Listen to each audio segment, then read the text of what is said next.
Hi everybody, this is Dr. Amina Aitsi-Selmi for another episode of Wise Wednesdays. Today I wanted to talk about two things you can do when you feel like you've lost your mojo and you want to get your mojo back. And what do I mean by losing your mojo? I'm talking about that state where you know that you can do stuff differently. You can get stuff done and you can do it with clarity and focus and enthusiasm and without necessarily getting anxious and worrying. And you feel like you've lost that and you're in a state of maybe apathy where you are not pursuing the things that you would like to or that you used to, and where you feel a little bit like, oh, well, what's the point? You know, why should I do this? And then beat yourself up because you're not doing it. So before we get into the two things that can help you get out of that and back into your mojo, there are something that I want to bring up that doesn't help, but that we do usually do. So the unhelpful habit, let's say, that can actually exacerbate your mojo, but that we do automatically, is to try and interpret and analyze. And we're trying to analyze either the cause, like why am I feeling like this, and trying to identify who, what, is it myself, is it another person, is it a thing, is it the job, is it the relationship that's causing me to lose my mojo. And we spend time trying to work it out. And then there's well, how can I fix this? And both are related to the analytical mind. One is the interpretive part, trying to understand, to interpret the situation and identify a cause. And the other one is trying to identify the solution. So it's the problem-solving mind.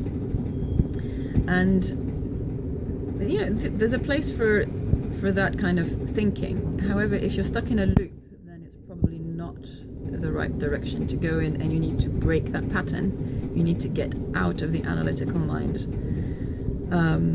so that you can start to actually get back on track. So it's a good catch if you catch yourself over-analyzing, either in terms of the cause or in terms of the solution. And the solution can be in the form of a decision. Should I do this? Should I do that? Should I do this? Should I do that? Again, if you're stuck trying to work out the optimal decision, then it's probably that the analytical mind has taken over and is actually working against you and recovering your mojo. So the things I found that do help, and this derives from a mindful approach to recovering your mojo, are these two. Number one is focus and mastering your focus, in the sense that you are able to choose what to focus on. You may not be able to choose what enters your mind or what appears in your consciousness, but you can choose what to intensify through your focus, through choosing what to put and keep your focus on. So that's number one.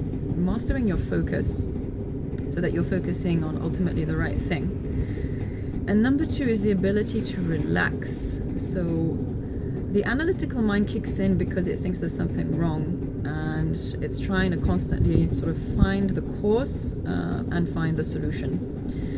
But ultimately it's a form of resistance to what's going on. It's like it can't accept that what's going on is going on, and so it tries to fix it. And that can prolong the loss of mojo, whereas accepting that where you are is where you are, even if it feels strange or it feels like you're wasting time, it feels like you're being useless and you start judging yourself, accepting that you feel whatever you feel as a result is a shortcut, and it's a quicker way through that situation. Eventually you have to stop judging yourself, and again this comes back to focus. But just accepting that you feel how you feel is much more effective ultimately than trying to ignore it, suppress it, resist it, and try to fix it through the analytical mind. So focus and relaxation And there are different habits that can support the development of masterful focus and the ability to relax into your experience so that you can then recover your energy and your motivation. You can release it through first going into relaxation.